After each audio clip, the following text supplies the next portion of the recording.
내년부터 2년간 우리나라 경제 성장률이 1%대로 떨어진다라는 심각한 전망을 한국은행이 내놨습니다. 이창용 총재 브리핑이 조금 전에 끝났는데 취재기자 한번 연결해서 이야기 들어보도록 하겠습니다.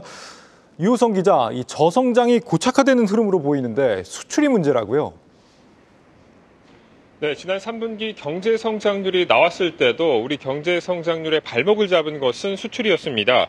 이 문제는 수출 둔화가 일시적인 요인이 아니라 이제는 구조적인 문제로 넘어가고 있다는 겁니다.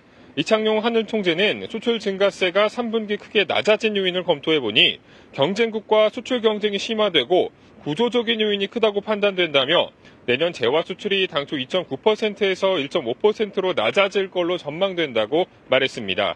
실제로 주력 제품인 반도체에서 HBM 등 고성능 반도체가 수출을 견인하기는 했지만 중국의 추격이 거센 상황입니다.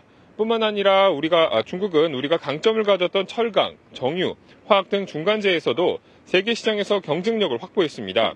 이런 상황에 트럼프 신정부가 무역 적자에 대응하기 위해 멕시코, 캐나다 등 동맹국에도 관세부가 카드를 꺼내든 것도 부담입니다. 역대 최대 수준 대미 무역 흑자를 보이고 있는 한국에 대해 관세 카드를 언제든 사용할 거란 가능성을 배제할 수 없기 때문입니다.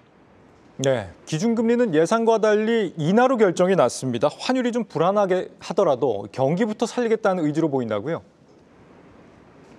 예, 맞습니다. 2년 연속 1%대 성장을 예상할 정도로 향후 우리 경기 상황이 좋지가 않잖아요. 금통위는 우선 금리를 낮춰 시중에 돈을 풀어 내수라도 살려야 한다고 판단한 것으로 보입니다. 그러면서 경기가 나빠질 경우 추가 금리 인하에 나설 수 있다는 가능성도 시사했습니다. 금통위원 6명 중 3명은 향후 3개월 내 연 3%보다 낮은 수준으로 기준금리를 인하할 가능성을 열어놔야 한다고 밝혔습니다. 또 지난 10월 금통위원 6명 중 5명이 향후 3개월 내 3.25%를 유지해야 한다는 의견이었던 것과 비교하면 금통위 내부 여론 지형이 크게 바뀐 셈입니다. 1,400원을 넘나드는 환율에 대해서는 환율 수준보다 변동성에 주목할 필요가 있다고 했습니다.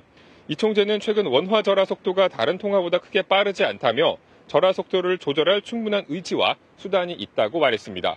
지금까지 한국은행에서 전해드렸습니다.